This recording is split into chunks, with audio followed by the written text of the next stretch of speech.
हर बदलता चेहरा अपने साथ घटी घटना का आईना होता है। हर चेहरा अपने आप में एक खबर है। हर चेहरा कुछ कहता है। हम चेहरों की भाषा पढ़ना जानते हैं, समझते हैं चेहरों की हकीकत, तभी दिखाते हैं हर वो खबर जो आपके सरोकार की होती है। इंजीनियरिंग और एमबीए जैसी उच्च शिक्षा की डिग्री लेकर अब नौजवान नौकरी करने की बजाय खेती की ओर लौट रहे हैं। पढ़े लिखे नौजवान किसानी खेती में लौटे जरूर हैं, पर उन्होंने पुराने खेती के तौर तरीके छोड़कर वह नए ढंग से खेती कर रहे हैं। अपने बुजुर्गों से अलग हटकर खेती उनको रास भी आ रही है। यही वजह है कि घाटी की खेती अब लाखों रुपए दे रही है और इसी कारण नौजवान इस तरफ रुख कर रहे हैं।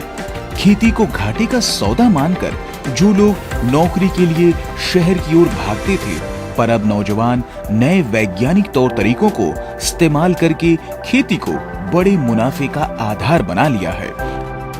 गेहूं और धान की परंपरागत खेती के बजाय 1 एकड़ का पॉली हाउस यानी ग्रीन हाउस में सब्जियां उगाकर एक साल में 15 लाख रुपए कमा रहे हैं, जबकि पहले उनके पिता इसी 1 एकड़ में 60,000 कमाते थे। सरकार के बागवानी मिशन से मिल रही मदद से नौजवानों की उड़ान को नए पंख लग गए हैं। किसान नौजवानों के सफल प्रयोग से हम रूबरू कराएंगे, जिन्होंने खेती के मायने को बदल दिया है। खेती के नए अर्थ ने पढ़े लिखे लोगों को अपनी ओर खींचना शुरू किया है।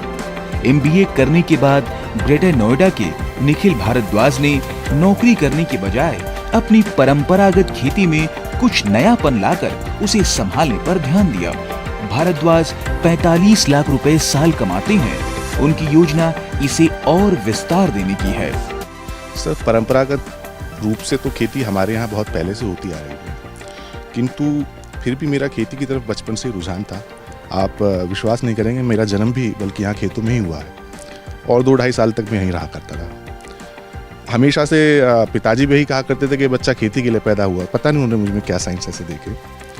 तो उसके बाद जब मैंने अपना एमबीए किया, तो एमबीए करने के दौरान ही मेरे मन में जो बिजनेस आइडियाज़ आते थे वो खेती से संबंधित ही आते थे। तो खेती को मैं हमेशा व्यापारिक दृष्टि से देखता था और सोचता था किस प्रकार से खेती को ज़्यादा से ज़्यादा मुनाफा पैदा करने वाला व्यवसाय बनाया जाए। इसके लिए मैं पूना में गया। वहाँ पे हॉर्टिकल्चर संस्थान था जिन्होंने पॉली हाउस टेक्निक का मुझे ज्ञान दिया। 1 हफ्ते का वो कोर्स था, वो मैं वहाँ पे करके आया। उसके बाद लौटने के बाद सर मैंने यहाँ पे हॉर्टिकल्चर इंस्टीट्यूट, जो हमारा गौतम बुद्ध नगर का हॉर्टिकल्चर संस्थान है, वहाँ पे इसके बारे में और जानकारी प्राप्त की और उसके बाद उन्होंने मुझे असिस्ट किया कि किस प्रकार से हम यहाँ पे पॉली हाउस लगा सकते हैं। फिर मैंने सर इसके लिए एप्लीकेशन दिया और राज्य सरकार से मुझे सब्सिडी मिली 50% की और मैंने अपना पहला पॉली हाउस यहाँ पे शुरू। 1 साल में खीरे की 2 फसलें इसमें से लेते हैं और पहली छमाई की फसल में जो गर्मी में होती है हमें लगभग 40 से 45 टन का खीरा मिलता है। जब हम इसकी सर्दी की फसल लेते हैं तो उसमें उत्पादन कुछ कम हो जाता है और वो लगभग 40 टन के करीब पहुँच जाता है। तो इस प्रकार से हम इसमें से लगभग 80 से 85 टन का उत्पादन साल भर में एक पॉली हाउस से ले लेते हैं। सर, इसका अगर वार्षिक हम एक एवरेज देखें प्रति केजी का, तो वो निकल कर आता है आपका लगभग 25 रुपये किलो का। तो इस प्रकार से आप अगर 25 की गुणा करें 80,000 किलो से, तो लगभग 20 लाख रुपए का काम हम साल भर में से कर लेते हैं, जो सेल्स टर्नओवर है जी। हरियाणा के सोनीपत के गांव अटेरना के अरविंद चौहान कुछ साल पहले तक गेहूं और धान की उपज लेते थे। खेती में नए प्रयोग के कारण ग्रीन हाउस में खेती शुरू की। आज 1 नहीं 2 पॉली हाउस हैं और तीसरा लगाने की योजना है। पहले 1 साल में 1 लाख रुपए कमा पाते थे, लेकिन अब 30 लाख रुपए कमा रहे हैं।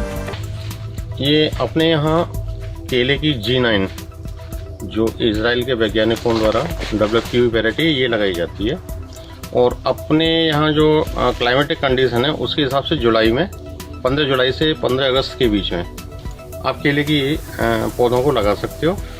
और टिश्यू कल्चर प्लांट के पौधे सबसे बेटर होते हैं और ये फसल करीब 15 महीने की फसल है।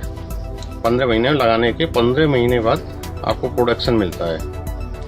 और प्रदेश सरकार ने अभी कुछ जिलों को सब्सिडी जारी की है, जिसमें अपना फिरोजाबाद जनपद भी है, और 40,000 रुपये प्रति हेक्टर सब्सिडी मिलती है, जिसमें 30,000 रुपये किसानों को पहली साल दिया जाता है और 10,000 रुपये नेक्स्ट फसल में दे देते हैं। और वैसे तो ये क्षेत्र आलू का क्षेत्र है, लेकिन आलू में कीमतों में लगातार असमानता होने के कारण किसान 3 साल से मतलब बहुत ज़्यादा आर्थिक स्थिति खराब है, तो लोगों का रुझान फलों की सब्जियों की तरफ बढ़ रहा है। इसमें केला प्रमुख है।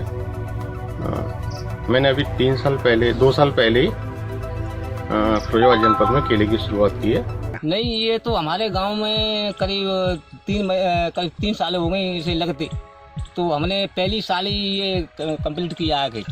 तो करने का मतलब ये कि जी जेठ के महीने में ये हम इसे भिंडी को लगाते हैं।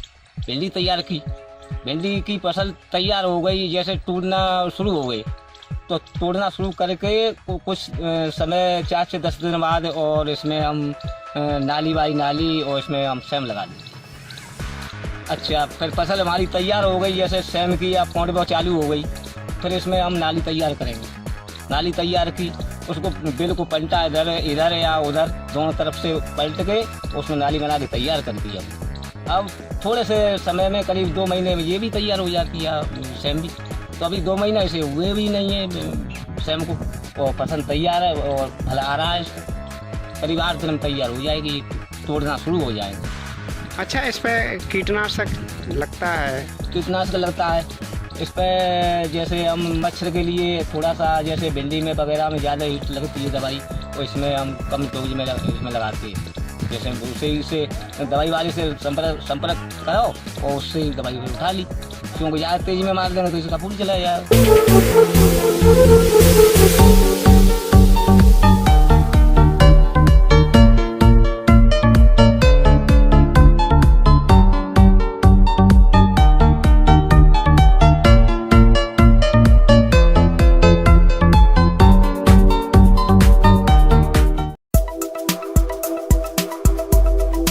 मेरठ के थाना नौचंदी क्षेत्र में सोशल मीडिया और मोबाइल फ़ोन के माध्यम से हनी ट्रैप कर पैसे उगाने वाले एक गैंग का पर्दाफाश हुआ है। पुलिस ने एक युवती और उसके साथी को गिरफ्तार कर लिया, जबकि बाकी 3 साथियों की तलाश की जा रही है। यह गैंग ज़्यादातर फौजियों को अपना निशाना बनाता था। आरोपियों के मोबाइल फ़ोन में कई फौजियों के अश्लील वीडियो और चैट्स मिले हैं। इनके जरिए वे ब्लैकमेल कर पैसे ऐंठते थे। आरोप है कि यह गिरोह मुजफ्फरनगर निवासी एक फौजी के परिवार से सोने के जेवर भी ठग चुका है। पूछताछ के दौरान इस गैंग ने 1 दर्जन से ज़्यादा इस तरह की घटनाओं में शामिल होना कबूल किया है। गैंग की सरगना युवती पहले फेसबुक पर सेना के जवानों से दोस्ती करती थी, फिर उन्हें होटल में मिलने के बहाने बुलाकर उनका अश्लील वीडियो बना लेती थी। इस गिरोह के निशाने पर ज़्यादातर राजस्थान, हरियाणा और गुजरात के फौजी रहते हैं। इस गैंग के बारे में पुलिस को तब पता चला जब हरियाणा के एक फौजी को युवती ने मेरठ में बुलाया और होटल में फौजी को बेहोश करके उसका अश्लील वीडियो बनाया और अश्लील वीडियो बनाकर उसका सारा सामान समेटकर होटल से फरार हो गई। उसमें आने पर फौजी ने नौचंदी थाने में इसकी शिकायत की। पुलिस ने होटल में लगे सीसीटीवी कैमरे की फुटेज निकाली, जिसमें युवती और उसके साथी नज़र आ रहे हैं। आरोपियों के पास से मोबाइल फ़ोन, सिम कार्ड और दर्जनों फर्जी आईडी प्रूफ बरामद हुए हैं। एसपी अखिलेश नारायण सिंह ने बताया कि ये गैंग तकरीबन 1 साल से हनी ट्रैप की घटनाओं को अंजाम दे रहा था।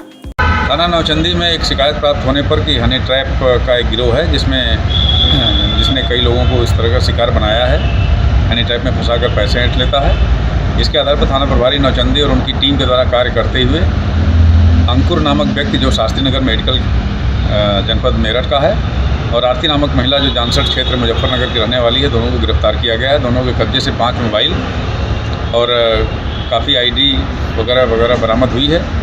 इनसे पूछताछ करने पता चला कि इनके द्वारा लोगों के मोबाइल पर कॉल करके पर्चियों पर लिखकर भीड़ भाड़ वाले इलाके में किसी के पास वो पर्ची में मोबाइल नंबर लिख कर दे देते थे। लोग जब बात करते थे तो उनको हनी ट्रैप में फंसा करके उनसे पैसे ऐंठने का काम करते थे।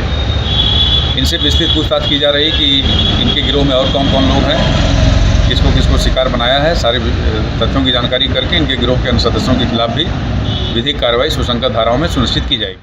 उपराष्ट्रपति एम वेंकैया नायडू ने कहा है कि किसानों के मुद्दों और शंकाओं के समाधान के लिए बातचीत ही रास्ता है। किसान दिवस के अवसर पर उपराष्ट्रपति ने हैदराबाद में किसानों से मुलाकात के दौरान ये बात कही। उपराष्ट्रपति ने कहा कि कृषि को टिकाऊ और लाभदायक बनाने की जरूरत है, क्योंकि खाद्य सुरक्षा और राष्ट्र की प्रगति कृषि से जुड़ी हुई है। कोविड महामारी के दौरान भी खाद्यान्न का रिकॉर्ड उत्पादन करने के लिए उपराष्ट्रपति ने किसानों की तारीफ की। उपराष्ट्रपति एम वेंकैया नायडू ने किसान दिवस के मौके पर हैदराबाद में अपने आवास पर किसानों के प्रतिनिधि मंडल से मुलाकात की। इस मौके पर उन्होंने कहा कि किसानों की ओर से उठाए गए मुद्दों को सुलझाने के लिए बातचीत ही आगे बढ़ने का रास्ता है। उन्होंने कहा, सरकार पहले ही ये कह चुकी है कि वो किसान संगठनों के साथ बातचीत करने के लिए हमेशा तैयार है। किसानों के साथ संवाद में उपराष्ट्रपति ने कहा कि खाद्य सुरक्षा और राष्ट्र की प्रगति कृषि के साथ जुड़ी हुई है, इसीलिए कृषि को संरक्षित और टिकाऊ लाभदायक बनाने की जरूरत है। उपराष्ट्रपति ने कहा कि सरकार ने किसानों की आय दोगुनी करने के उद्देश्य से कई पहल की है।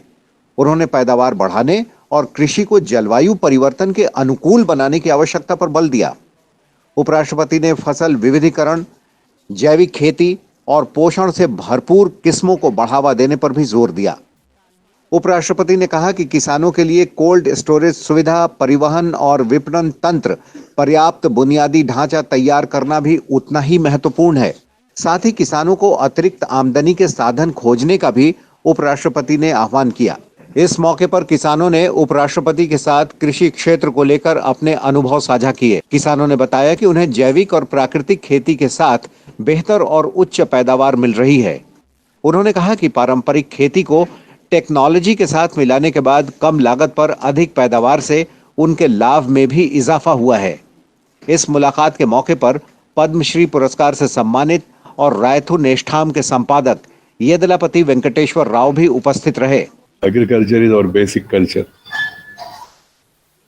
India's future is linked with agriculture, because first thing for any human being is food.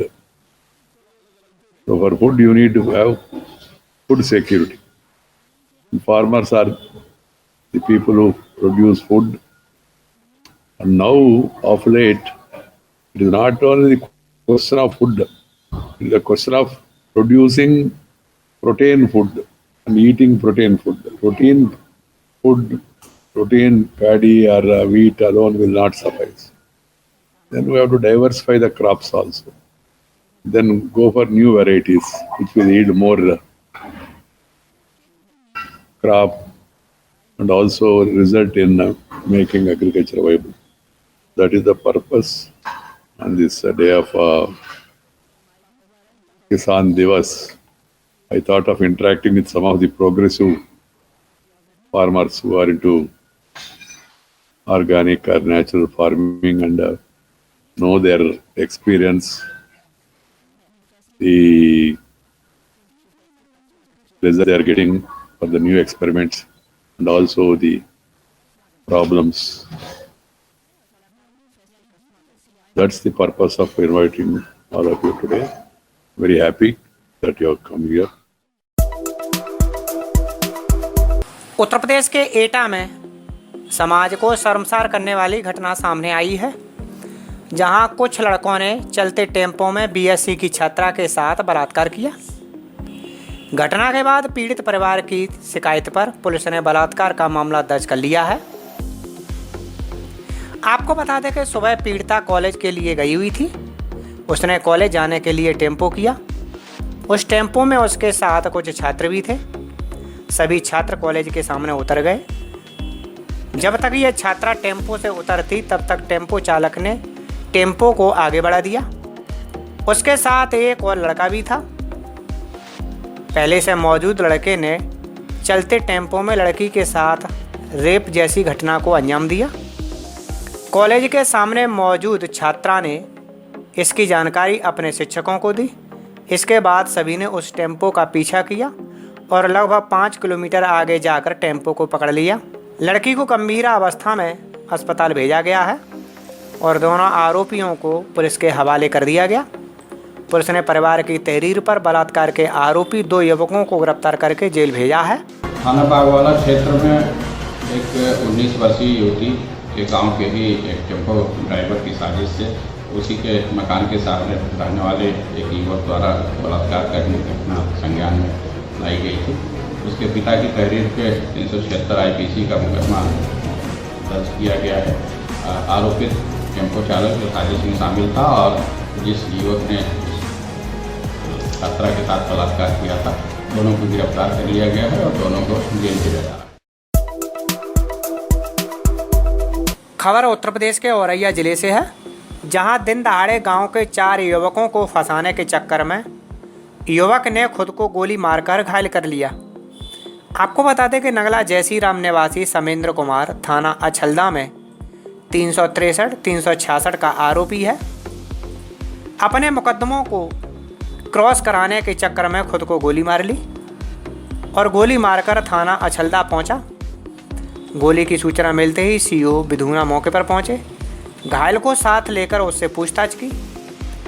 पूछताछ में कोई संतोषजनक बात न मिलने पर पुलिस ने जब उससे कड़ाई से पूछताछ की तो उसने सारा राज खोल कर रख दिया। पुलिस ने कार्रवाई करते हुए उसे जेल भेज दिया है।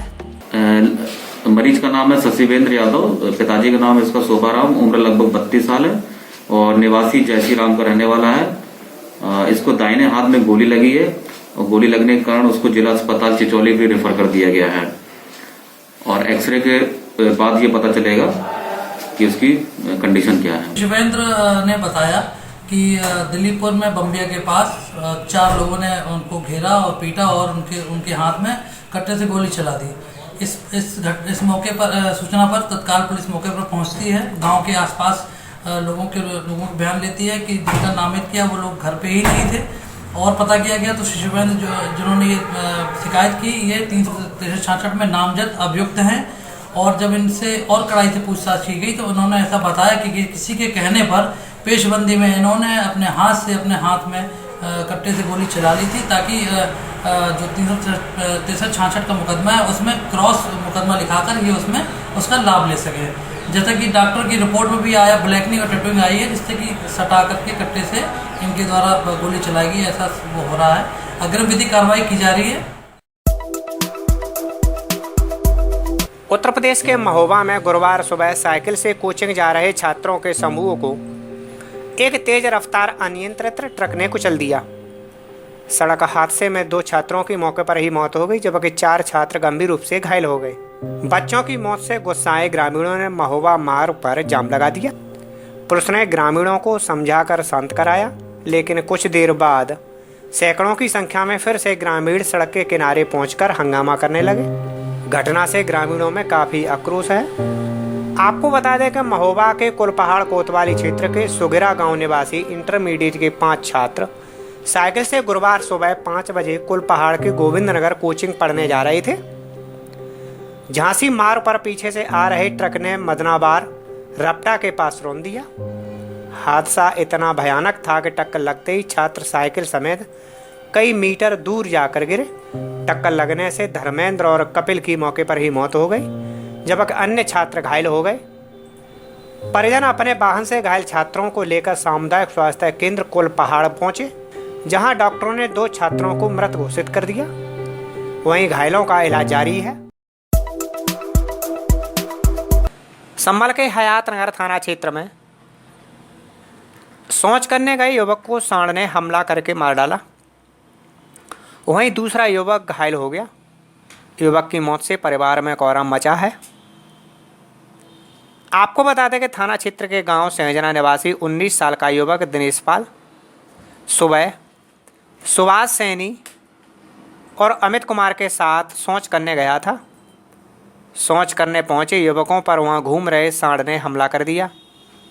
सांड द्वारा पीछा करने पर भागते समय दिनेश पाल सुभाष सैनी का पैर फंस गया और दोनों गिर गए जबकि अमित कुमार मौका पाकर शोर मचाते हुए गांव की तरफ भाग गया। सांड के हमले में दिनेश पाल सुभाष सैनी गंभीर रूप से घायल हो गए। सूचना पर पहुंचे परिजन गंभीर रूप से घायल दिनेश पाल को उपचार के लिए शहर के निजी अस्पताल लेकर पहुंचे, जहां चिकित्सकों ने उसे मृत घोषित कर दिया। युवक की मौत के बाद परिजन सब घर ले आए। सूचना पाकर कोतवाल विद्युत गोयल और तहसीलदार करम सिंह चौहान भी पहुंचे। मृतक के परिजनों ने कार्रवाई करने से इनकार कर दिया और शव का पोस्टमार्टम कराने से भी इनकार कर दिया है। हम सोच के ले जा रहे थे दोनों बंदे, और हमें दिखा नहीं, पास में पहुंच गया, उसने हम पे हमला कर दिया। हमला किस पे करा? पहले मेरे पे हमला किया था। ठीक है, फिर मुझे बचाने के लिए वो आया, दिनेश तुम्हें बचाने आया? हाँ, मुझे छोड़ के उस पर हमला कर दिया। फिर वो भी बेहोश हो गया, मैं भी बेहोश हो गया, सारे बंदे बाद में क्या हुआ। ये सुबह के टाइम पे बच्चा ये जंगल में घूमने जा रहा था, तो अचानक जो है उस टाइम थोड़ा कोहरा था, तो वो इनको दिखाई नहीं दिया। बिल्कुल जब नज़दीक पहुंच गए तब इन्हें दिखाई दिया कि सामने सांड खड़ा था। तो 2-3 बच्चे थे, तो इसको जो है एक बच्चे को चोट लग गई छाती में उनके सिंग लग गया बाएं साइड में। अगर इन्हें पहले की जो बताएँ, जो आप बता रहे हैं, उससे संबंध में उनको जानकारी किस तरह इसको प्रयास करेंगे कि इसको जैसे गौशाला है हमारे यहाँ है जी, गौशाला में इसको रखवा देंगे। हाँ, इसको मिल सकता है। इसका नियम अनुसार जो PM कराना पड़ेगा पोस्टमार्टम में। ये कृषक दुर्घटना जो बीमा है उसको अच्छा लाभ मिलेगा। कृषि कानूनों के विरोध में दिल्ली की सीमाओं पर डटे किसानों का आंदोलन आज 29वें दिन में प्रवेश कर चुका है। दिल्ली में चल रही शीतलहर और हाड़ कपा देने वाली ठंड भी किसानों का हौसला नहीं तोड़ पाई। वहीं आज किसानों को खुला समर्थन देते हुए कांग्रेस सांसद राहुल गांधी विजय चौक से राष्ट्रपति भवन तक मार्च कर राष्ट्रपति को 2 करोड़ हस्ताक्षर वाला पत्र सौंपा, जिसमें कृषि कानूनों को वापस लेने की बात कही गई है। इस बीच आज भी दिल्ली के कई रास्ते और बॉर्डर बंद रहेंगे।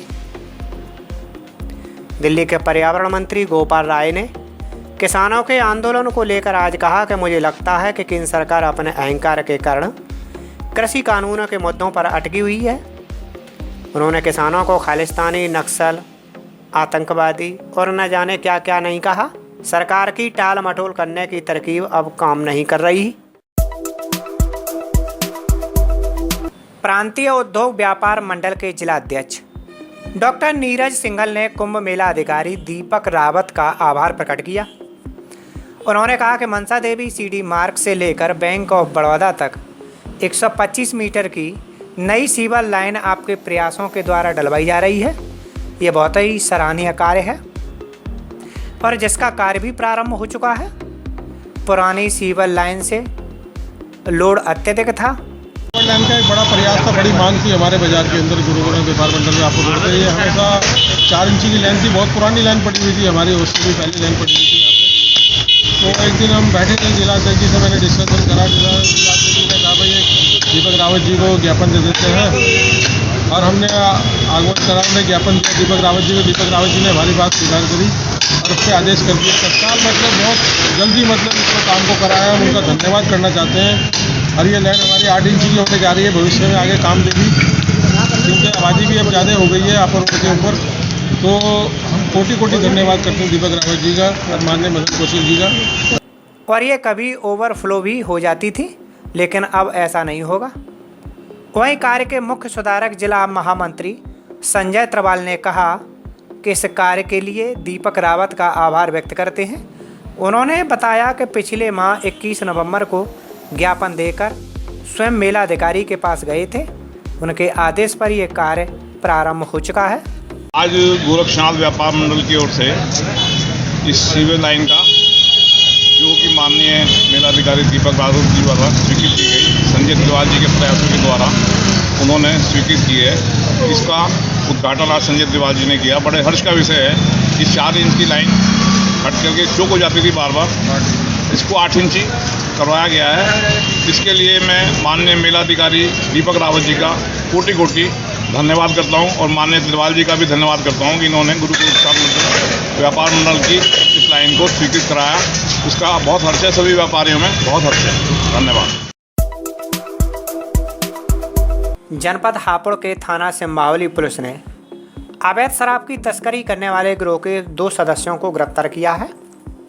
उनके कब्जे से करीब 78 पेटी अवैध शराब बरामद की गई, जिसमें देसी और अंग्रेजी शराब शामिल है।